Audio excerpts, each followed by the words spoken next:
સડી ગયેલી કહેવાય. જો આવા ધોળા ડાઘ હોય ને આવા એટલે આ કેરી કણે સડી ગયેલી કહેવાય. આ લીધું તો ખોખું અને આ લીધી પસ્તીનો કાગળ. આ રીતે એને આમ મેકી દેવાનો.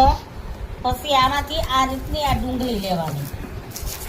આ ડુંગળી લઈ અને આ રીતે આમ મેકી દેવાની. હું દાબો નાખવામાં એટલે આ એકદમ પાકી જાય દાબો આપણો. સડી ગયેલી કહેવાય. જો આવા ધોળા ડાઘ હોય ને આવા એટલે આ કેરી કણે સડી ગયેલી કહેવાય. આ કેરી લ્યો ને એટલે 3 દિવસમાં પાકી જ જાય દાબે નાખો એટલે.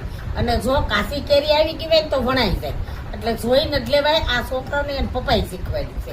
હારે લઈ જતા ને તો અંકિતાને શીખવાડ્યું છે, મારા અંકુશને શીખવાડેલું છે. તો આ રીતે જો આમ ડાબામાં મેકી દેવાની સરખીથી આપણે ગોઠવીને મસ્તીની. મમ્મી ભાઈ ફળ તો જો કેવડા મોટા લેવા છે. 500 ગ્રામનું એક ફળ છે. આ કેવાય બહુ મોટા ફળ. આ જમ્બો ફળ કેવાય.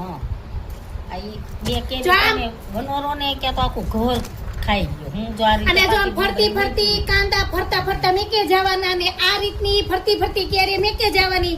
આમ બધી અડી પેક કરી દેવાની. એટલે આને છે ને બીજું કઈ નહીં, પવન ઓછો જાય ને એટલે 3 દિવસમાં કન્ટિન્યુ કેરી પાકી. એકદમ આ કેરી છે ને એકદમ ઓર્ગેનિક આપણે ખુદ પાકે. આંબેથી લઈ આવે એ રીતની કેરી એમ પાકે. આનું આ ખાસ મહત્વ કે આ રીતનો આપણે દાબો નાખવાનો એટલે કેરી એકદમ જોરદાર ને મીઠી. ખરખાય આમ નહીં રાખવાના, આમ અલગ અલગ રાખશો ને તો મસ્ત કેરી પાકી જાય. અને આને અડીને નહીં રાખવાની, નકર આને ડાગા પડે ને આને પવન નહીં જવા દેવાનો. અને આખા ખોખાને પેક કરી દેવાનું પેપર માં. હમણાં તમને દેખાડવી. આ રીતે જો આ કાંદા લઈને આમ ઉપર પારવા એક આ રીતે શેડે ક્યાંય ભેંસમાં છે એકાદો કાંદો એ રીતે મેકી દો એટલે મસ્ત તમારી કેરી પાકી ત્રીજે દિવસે ખાધા જેવી થઈ જાય છે. આપણે હવે લઈ લો આ પેપર. આ પેપરને આ રીતનું આપણે ગોઠવી દેવાનું.